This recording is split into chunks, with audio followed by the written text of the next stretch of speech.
Voilà les tontons, c'est la fin d'une aventure et le début d'une autre. Mais pour ce faire, je vais quand même vous expliquer 2-3 trucs. Tired of being what you want me to be, feeling so faithless, lost under the surface. Don't know what you're expecting of me, put under the pressure of walking in your shoes. Every step that I take is another mistake to you. I've become so numb. I've become so numb. Wake me up inside. Wake me up inside. Call my name and save me from the dark. Fit my blood to run before I come undone. Save me from the nothing I've become. Can't you see that you're smothering me, holding too tightly, afraid to lose control? 'Cause everything that you thought I would be is falling apart right in front of you. Every step that I take is Donc voilà, ici on est dans mon premier tattoo shop, celui de Canfin-en-Pévèle, juste à côté de Lille, et je vais vous raconter 2-3 anecdotes dessus, et je vais vous parler un petit peu de la prochaine aventure qui arrive. Donc ici on est dans le local du village où j'ai grandi, à Canfin-en-Pévèle, et je m'étais toujours dit, quand j'ai voulu commencer à m'installer, si un jour je pèse dans le business, j'adorerais avoir mon local dans mon village. Puisque quand j'étais petit, je passais devant ce local et, entre guillemets, avec mes yeux d'enfant, les commerçants, pour moi, le maire, le curé, etc., c'était des gens importants. C'était des personnages du village. Donc je m'étais dit, si un jour je peux être commerçant dans mon village, ça serait génial. Il s'avère qu'une fois, quand j'ai voulu commencer à m'installer, je me suis rendu compte qu'il y avait un local que je pensais vacant, c'est-à-dire avec la persienne fermée, il n'y avait plus rien dedans. Donc je suis allé voir la boulangère et je lui dis bonjour madame, voilà, je souhaiterais me renseigner sur le local d'à côté, savoir si celui-ci serait disponible. La femme ne savait pas trop, elle dit oui je pense mais je n'en suis pas sûr. Je peux vous donner le numéro d'une SCI, donc une SCI c'est une société immobilière de plusieurs personnes généralement qui se regroupent pour faire des achats immobiliers. Je peux vous donner le numéro de la SCI qui gère ce bien. Donc je récupère le numéro de la SCI, ça dure longtemps, ça dure 5-6 mois avant que je puisse avoir un vrai rendez-vous. Et au bout de 5-6 mois, j'ai un rendez-vous. Je me dis bon, là, ça va être le premier truc que je vais louer. Donc pour moi c'était la découverte totale, hein, puisque j'avais jamais rien loué, même pas d'appartement, même pas de... Enfin voilà. Donc j'avais préparé un PowerPoint pour présenter mon projet pro, puisque je voulais m'installer en tant que tatoueur, mais c'était compliqué parce que j'avais jamais bossé dans un tattoo shop, j'avais jamais été tatoueur tout court. Bref, c'était le saut dans le grand bain, même si j'avais une bonne dextérité d'un point de vue dessin, je dirais, puisque j'ai fait des études de dessinateur industriel et qu'après j'ai un peu bossé dans la photo, etc. Donc j'avais des bases, mais en soi... j'avais pas toutes les armes pour me battre. Donc je me présente à ce fameux rendez-vous et là j'arrive avec mon MacBook, de quoi projeter, un PowerPoint et je tombe sur un monsieur Martel d'ailleurs, je le remercierai jamais assez ce monsieur. Je me tombe sur un monsieur et ce monsieur, je lui demande si je peux lui diffuser le PowerPoint et il me dit bah oui, il n'y a pas de souci, tu peux diffuser le PowerPoint. On me l'a encore jamais fait, je t'avoue, mais vas-y, fais-le. Donc je commence à diffuser le PowerPoint et là, dès le début, en fait, j'avais mis, sachant que à ce fameux rendez-vous, j'allais me battre contre il me semble, un fleuriste, un type qui voulait faire de la viande maturée, donc un boucher plus ou moins. Il y a encore une troisième chose, je me demande si c'est pas une librairie. Enfin bref, donc j'avais calculé les taux de rentabilité de ces fameux métiers avec le panier moyen en fonction du nombre d'habitants, etc. Enfin j'avais fait un beau tableau PowerPoint et je m'étais renseigné en fait et j'avais montré par A plus B que si un salon de tatouage fonctionnait bien, il était difficile d'arriver à des chiffres identiques en vendant des fleurs par exemple. Voilà. Donc je commence le PowerPoint et en fait la première photo, c'était un photomontage de la façade que vous avez vu en début, avec marqué la façade actuelle, J8 Tattoo, mon logo sur la vitre, etc. Enfin, un photomontage qui m'avait été fait par quelqu'un de proche. Je ne sais plus si c'était le fils de Steve ou si c'était Clemens Design. Il me semble que c'était Clemens Design. Donc je lui envoie ça, enfin je lui montre ça, pardon, et au moment où il voit le nom J8 Tattoo, il regarde le truc, il me regarde, il regarde le truc, il me regarde, je me dis putain, je suis mort. Il y a un truc, je suis foutu. Et en fait, il se tourne vers son fils qui était là. Il me dit non, c'est bon, tu peux les appeler, tu peux leur dire que le local est loué. Je dis ah bon. Là, sur le coup, je ne comprenais pas trop. Il me dit non, mais en fait, je vais t'expliquer. Il y a de ça plusieurs années, je commençais la moto sur une vintage, il me semble, à Lune Plage. Et je prends une grosse chute sur le terrain. Tout le monde passait à côté de moi à fond. Et il y en a un qui s'arrête, qui me redémarre la moto, qui me met dessus et qui m'aide à repartir. Et je vous le donne en mille et mille. Il me dit « Et ce mec-là, c'était toi. Donc aujourd'hui, je vais te rendre l'appareil et je vais te louer mon local. » Donc ce monsieur, il m'a baissé en plus le prix du loyer. Il m'a offert les 6 premiers mois pour m'installer. Et c'est comme ça que j'ai eu le local, sans avoir, entre guillemets, de background. C'est-à-dire, j'avais pas de cahier de compte d'un précédent shop, puisque c'était une création pour moi. J'avais pas un gros background non plus d'un point de vue historique dans d'autres tattoo shops. Je pouvais pas dire, voilà, j'ai bossé pendant 10 ans à tel endroit. Il m'a fait confiance, et j'ai eu du coup ce local-là, grâce à ça, grâce à cette petite bonne action, il m'a filé le local. Et donc je vous avoue qu'à ce moment-là, moi mes pieds touchaient plus terre, je suis sorti de là, je me suis dit putain, il y a vraiment un karma. Et c'est vrai que quand il m'a raconté l'histoire, je me suis souvenu de quelqu'un que j'avais ramassé à Lune Plage. Et en fait, quand il est rentré au camion, il a raconté cette histoire, le jour de cette fameuse chute, il a raconté cette histoire à son, je crois que c'était à son frère. Et son frère, c'est quelqu'un de sa famille proche qui lui a dit bah ouais, le mec qui t'a ramassé en fait, il est en entraînement chez De Mester intensif. C'était la période où j'étais chez Nono. Voilà, il y a de ça quelques années. Donc comme quoi, tout vous revient un jour et il faut essayer de faire le bien autour de soi, même si c'est pas tous les jours facile parce qu'il y en a franchement ils le méritent pas. Mais il faut essayer de le faire quand même. Donc voici l'histoire de ce tattoo shop. Donc j'y suis resté pendant 3 ans puisque les bails commerciaux c'est 3 ans, 6 ans ou 9 ans. Et aujourd'hui, il est temps pour moi d'évoluer. J'ai acheté un bâtiment, vous verrez les travaux, etc.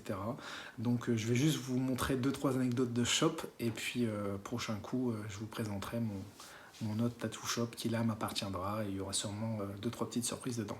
Donc, du coup, je vais vous présenter 2-3 petites anecdotes dans mon shop qu'il y a par rapport à la déco. Alors là, j'ai déjà commencé à vider un petit peu le shop, mais j'ai laissé les choses principales de façon à pouvoir vous faire un petit topo dessus. Donc du coup on est sur une déco qui était très typée moto, comme on peut le voir avec les présentoirs iPhone, la photo du Touquet.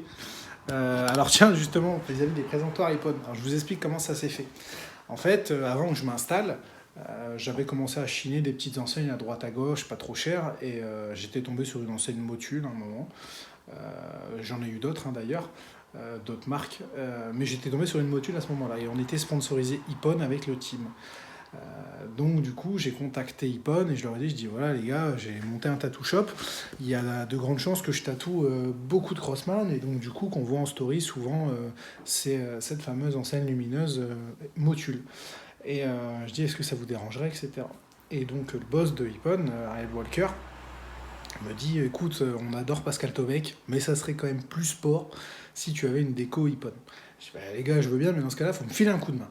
Et donc Ariel et Sal, ils me disent bah écoute, fais-nous un listing de ce que tu as besoin. Et en fait, ils m'ont envoyé de la déco. Ils m'ont envoyé de la déco avec les bidons héritage de chez Ippon. Donc ça sera encore en déco dans le prochain tattoo shop. J'ai un tonton qui m'avait filé un bidon Ippon vintage.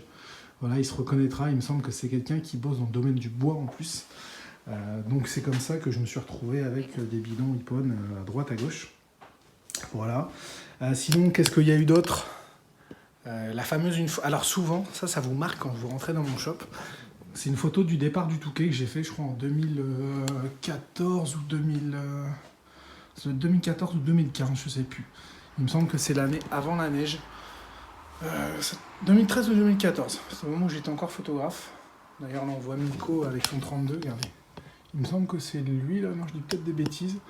Je suis pas sûr. Non, ça doit pas être lui. Là, on a le 34. Oh, je sais plus. Enfin bref, si jamais il y a des aficionados, ils auront sûrement reconnu l'année. Donc bah, évidemment, hein, M-Design qui me suivait depuis de longues années. Là on le voit là avec mes casques, hein, donc j'avais récupéré un présentoir auprès du BAD. D'ailleurs le BAD, il m'avait dit écoute si tu veux, j'ai des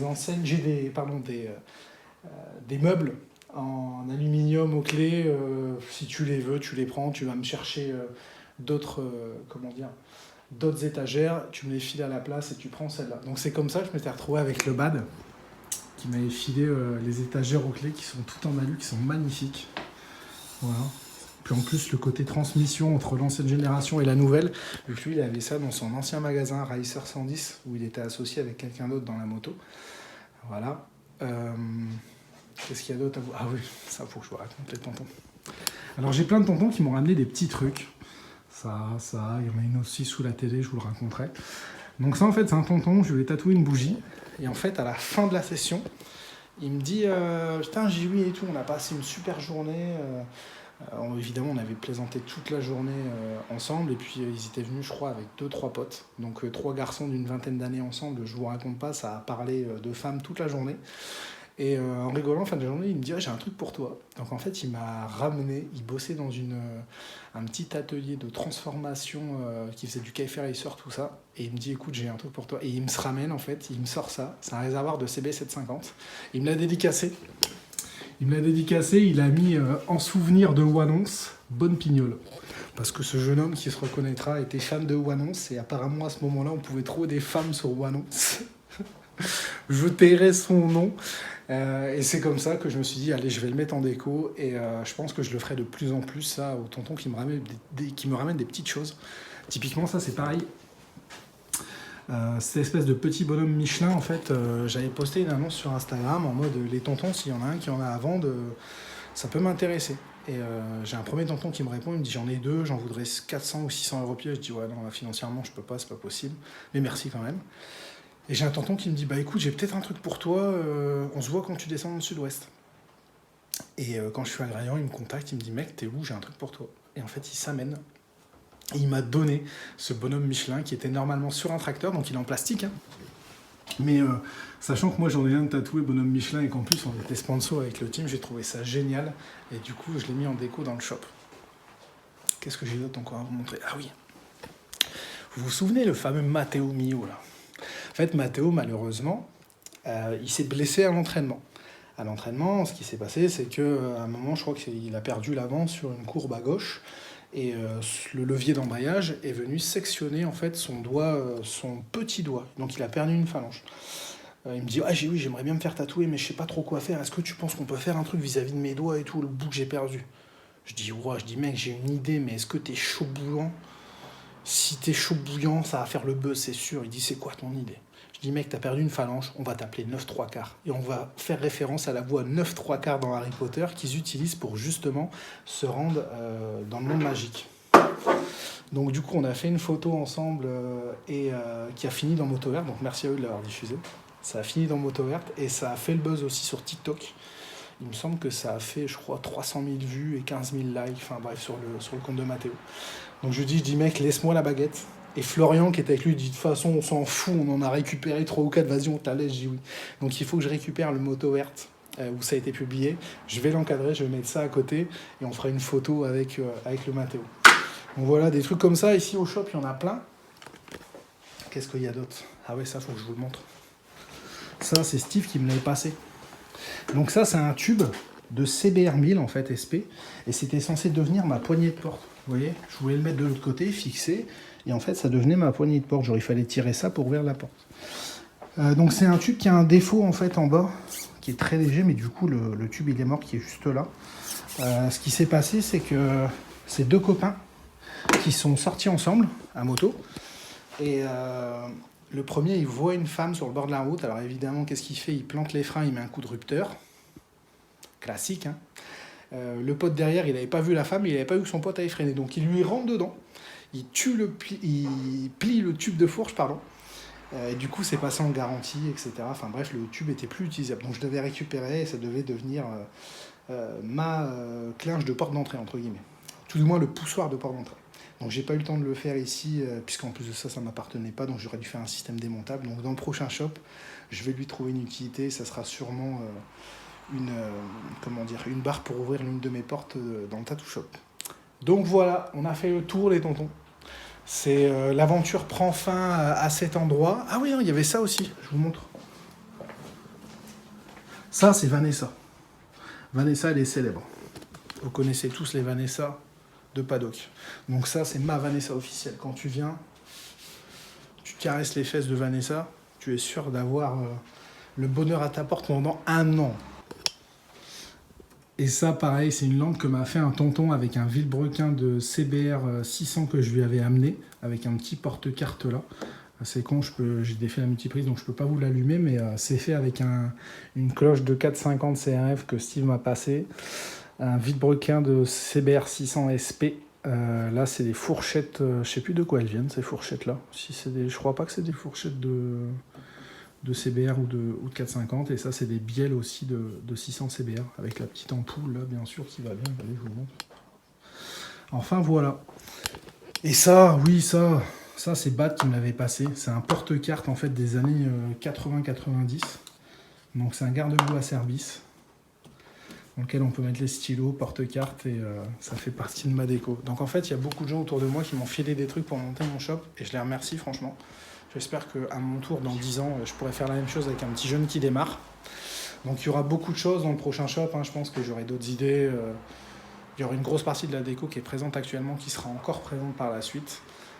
Mais voilà, je me devais de vous présenter le shop une dernière fois avant de le déménager, pour ceux qui n'ont pas pu venir et qui viendront dans le prochain. Donc le prochain sera situé à Isberg, qui est à 10-12 minutes de Béthune, mais toujours dans le Nord-Pas-de-Calais. Voilà, de toute façon, je ne changerai jamais de région, je ne pense pas. J'aime trop mon Nord-Pas-de-Calais.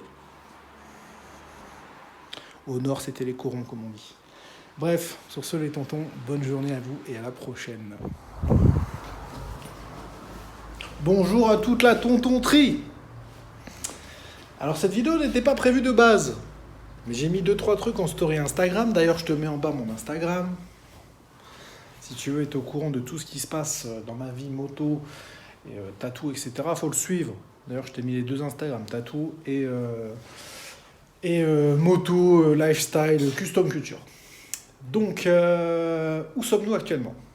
On est dans mon nouveau projet, les gars. Je vous fais une vidéo parce que j'ai mis 2-3 trucs en story et les mecs m'ont dit si, j'ai oui, il faut filmer et tout, machin. Fais-nous une vidéo pour nous montrer ce que ça va donner, tes nouveaux projets, et notamment dans le tatou. Donc, pour vous situer la chose, voilà, mon ancien shop était du côté de Lille. On était à 15 minutes de Lille, shop que je louais à Monsieur Martel. Encore merci à lui, ça m'a permis de me lancer. Et voilà, au bout de 3 ans, bail commerciaux, 369, les gars, donc il faut choisir, soit on reste encore locataire, et c'est-à-dire les murs ne nous appartiennent pas, on ne peut pas faire les travaux qu'on veut, et surtout on ne devient pas propriétaire, soit on s'en va, on essaye d'acheter quelque chose. Alors du côté de Lille, il faut savoir que l'immobilier est extrêmement cher, mais genre très très cher. Donc du coup, on s'est dit, allez, on bouge dans le 62, plus d'opportunités là-bas, terrain moins cher, beaucoup plus de local à transformer, mais par contre, il faut être courageux, parce que du coup, il y a beaucoup de travaux à faire. Il faut avoir le budget pour faire les travaux, ou alors il faut faire comme moi, se relever les manches et se faire aider de la famille. D'ailleurs, merci à mon père là-dessus qui me file un coup de main, parce que sans lui, c'est mort. Alors attendez, je vais fermer la porte. Donc du coup, j'ai bougé à Isberg, voilà, qui est à 15 minutes de Béthune, pour acheter ce local et cette maison. Local qui est collé à la maison, pour m'installer. Donc il y a beaucoup de travail à faire en ce moment. Donc là ici on est dans la partie accueil. Sur toute cette partie-là, en fait, par la suite il y aura un toilette, un placard, le comptoir sera là. Il faut imaginer, pour l'instant c'est un peu spécial, mais ça sera bien, j'espère. Donc par la suite la canapé. Et là-bas, ça sera les salles de tatou. Alors, je pense que je vais les prévoir pour au moins 2 ou 3 tatoueurs. Pourquoi? Parce que, bon, pour l'instant, je suis tout seul. Mais j'ai la chance d'avoir beaucoup de demandes au planning. Alors, j'ai beaucoup de mecs qui me disent « Oui, il faut que tu t'agrandisses, machin. Prends d'autres tatoueurs. Mais par contre, quand c'est moi qui viens, je veux que ce soit toi qui me tatoue. » Bah, mais les gars, putain, tout le monde me dit ça. Donc il faut choisir. Donc je vais prévoir quand même le shop pour, mais pour l'instant je resterai tout seul ici. Peut-être que ça changera, je sais pas. Donc dans cette partie-ci, les sièges de tatou seront sûrement dans le fond. Là je mettrai un canapé. Je sais pas encore comment je vais faire la chose. Je pense que là je vais refaire un plancher jusqu'au fond. Parce que j'ai pas d'intérêt à avoir une si grande cathédrale que ça là, franchement. Dans le sens où faut chauffer, vraiment si pendre une 500 CR au plafond. Mais bon, à part ça, pas vraiment d'intérêt. Donc je pense que je vais fermer, je vais suivre l'ancien plafond et je vais aller jusque là-bas. Donc je vous filmerai ça. Là pour l'instant on est à l'étape du on arrache tout parce que en fait il n'y avait pas d'isolation, regardez. Il n'y avait pas d'isolation dans les murs. Donc on défait tout. On refait une isolation, puis après on fera les placos, on refait l'électricité. La totale, en fait, je pense que je vais recarreler pour faire vraiment un truc au top. Enfin voilà, il y a beaucoup de boulot. Je pars, je pense, parce que je rénove aussi en même temps la maison. Je pars sur au moins 5 ou 6 mois de travaux, sachant que la priorité c'est le shop. Donc voilà, je vous tiendrai au courant. Je vais tout casser, c'est mon moment préféré.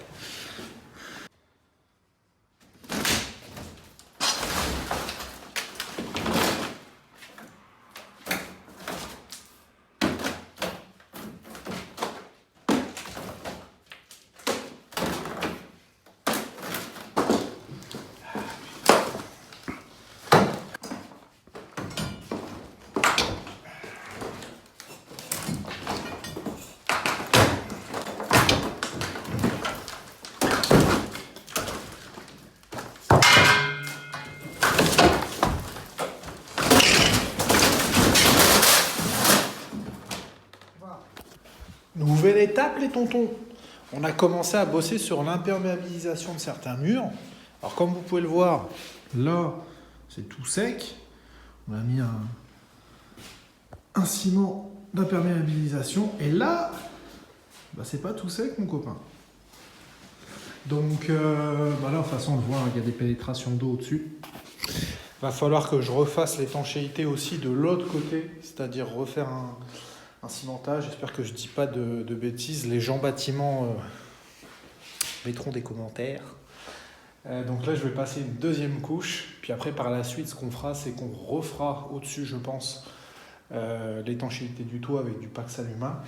Et puis, j'irai refaire un cimentage de joint chez le voisin pour que l'eau passe plus, histoire de ne pas avoir des murs qui coulent le vent.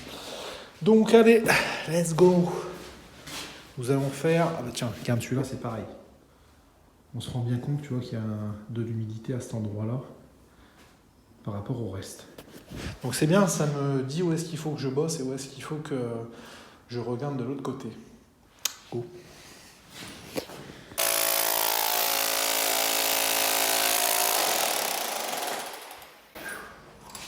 Le chef bâtiment.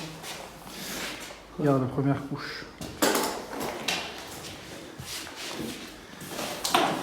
Première couche là, deuxième couche là.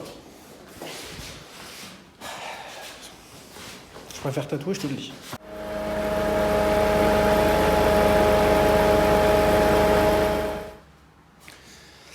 Alors après toutes ces cimenteries, j'ai envie de te dire, jeune tonton, aujourd'hui on est sur une nouvelle étape.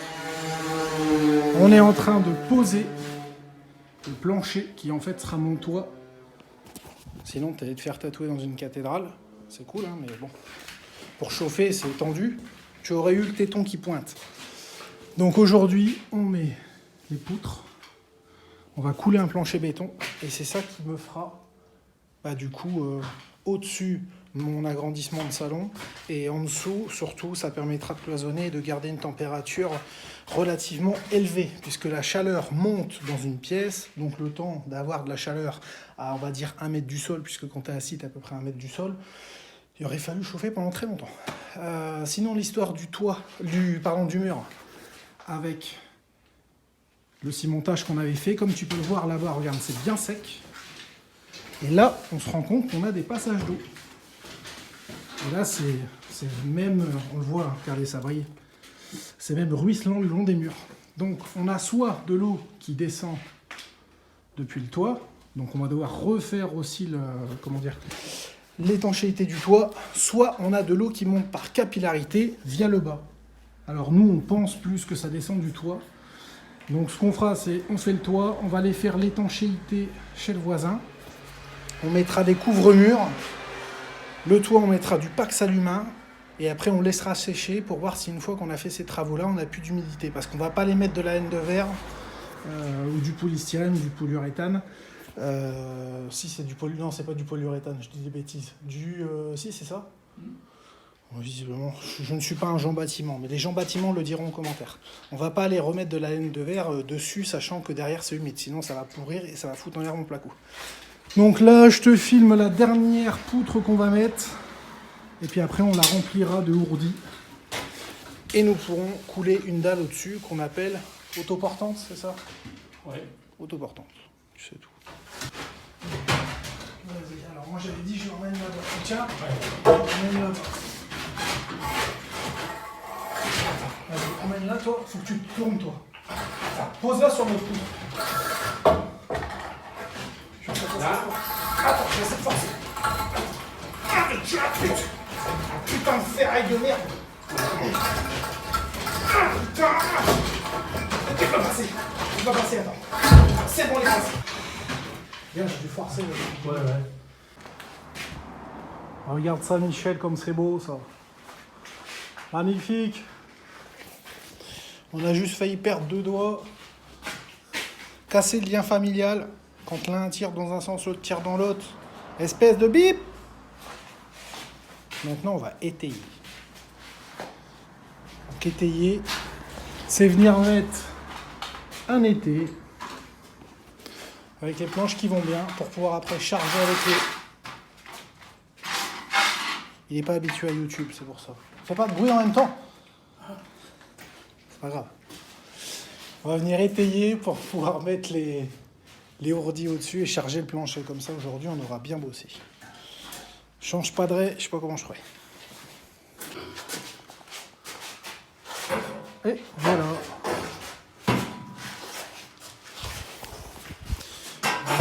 Je vais pouvoir monter le plancher. Tout ça là, ça va là-haut. Voilà les mecs, plancher monté. Vous êtes officiellement dans mon salon. Puis après je vais vous emmener du coup en dessous. Alors ça va faire beaucoup plus sombre hein, parce que forcément on perd la fenêtre qui était là. Mais on va mettre des spots après. Ça sera au top. Putain, je suis content. Franchement, on va monter ce plancher béton. On va pas risquer, on va pas marcher sur les ourdis.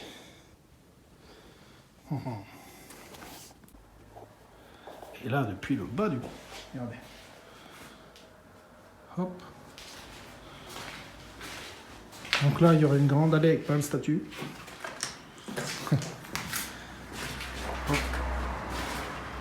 Donc ici, on sera dans une des salles de travail.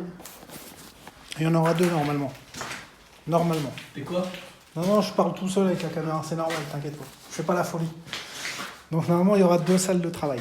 On aura une là dans le fond, avec un petit muret qui sera là quelque part, parce que là, j'aurai mon escalier pour passer de ma salle de vie à mon salon. Donc il faudra faire un mur de soutien, vu qu'on va devoir couper une poutrelle.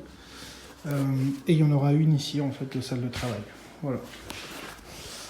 Pour un autre tatoueur. Pour l'instant, il n'y a rien de prévu, mais au cas où, logistiquement parlant, on serait prêt. Et puis à côté, puisque là, la pièce d'où je viens, c'est celle-ci. Là. Celle-ci. Ici, là, ça serait l'accueil. Voilà. Avec là, un formidable toilette. Une évacuation. Parce qu'il faut savoir qu'il y en a, je sais pas. Il y en a, ils doivent se retenir pendant une semaine en se disant, cette semaine prochaine, j'ai mon rendez-vous tatou, je vais chez Jiwi. Ils me défoncent les chiottes. Mais grave. J'ai 2-3 noms là. Ludo, Clemens. Ils vont se reconnaître. Ceux-là, quand ils viennent, mazette. Donc là, je leur prévois un toilette, évacuation 125, Sony broyeur en plus. Voilà, vous avez tout vu. Le chef. le chef il bouche les trous. Alors, concernant le fameux mur, celui-ci, là, celui où il y avait de l'humidité, on a repassé une couche parce que j'avais encore des traces partout en fait au milieu. Donc on a refait une couche complète. On verra bien ce que ça va donner et dans tous les cas, il faudra refaire l'étanchéité de l'autre côté chez le voisin. Au-dessus du mur, à l'endroit de la tranche, je suis venu mettre des chapeaux en béton en attendant de les fixer et de refaire l'étanchéité au-dessus. Ça, c'est le plafond que je vous avais montré, plancher béton, les tontons, avec les poutres. Donc là, normalement, la prochaine étape, c'est de couler au-dessus. Regardez, là, j'ai ouvert le mur qui est là, j'ai mis des épées. On va passer avec une brouette, puisqu'en fait, pour le couler au-dessus, la seule solution qu'on a, c'est de venir à la brouette au-dessus remplir. Donc, s'il y a des tontons qui sont motivés, je vais avoir besoin de main-d'œuvre. Voilà. Donc ça, normalement, c'est prévu début de semaine prochaine. Donc après, bien sûr, il faudra qu'on fasse le ferraillage, etc. au moment du coulage. Et là, on attend livraison de matériaux ici. Alors, je crois que c'est là quelque part, là, tac. Là, il y a un caisson en fait à faire, enfin un coffrage pour venir faire les marches dedans. Donc là, il faut venir maçonner une pile de parpaing ou dit-on, de façon à avoir un point d'appui pour le coffrage et pour le poids qui sera à cet endroit-là. Voilà. Donc là, aujourd'hui, on fait des petits travaux puisqu'on attend des matériaux. Donc avec le père, on est en train de boucher les anciens trous du proprio. Et puis voilà. À mon avis, ça sera la fin de cet épisode. Je pense que ça sera la fin de cet épisode. Vous avez vu plein de trucs. Je vous ai mis... Je sais pas si je les ai mis au début de la vidéo ou à la fin, j'ai pas encore décidé. Des bouts de tatouage sur des tontons, parce que je tatoue beaucoup de tontons de la moto. Donc dites-moi ce que vous en pensez. Je vous remets le nom de mon Instagram en bas chez Vitatou. Plein d'aventures. Dans le prochain épisode, ce sera le coulage de la dalle au-dessus. Puis après, normalement, une fois qu'on aura coulé la dalle, on va commencer à s'occuper des évacuations, faire tout ce qui est parois, les parois qu'on voit là. On va venir mettre à certains endroits du polystyrène, certains endroits de la laine de verre. Donc voilà, un grand merci à vous les tontons, lâchez-nous un pouce bleu, mettez des commentaires, et peut-être qu'on tatouera le bas d'ici.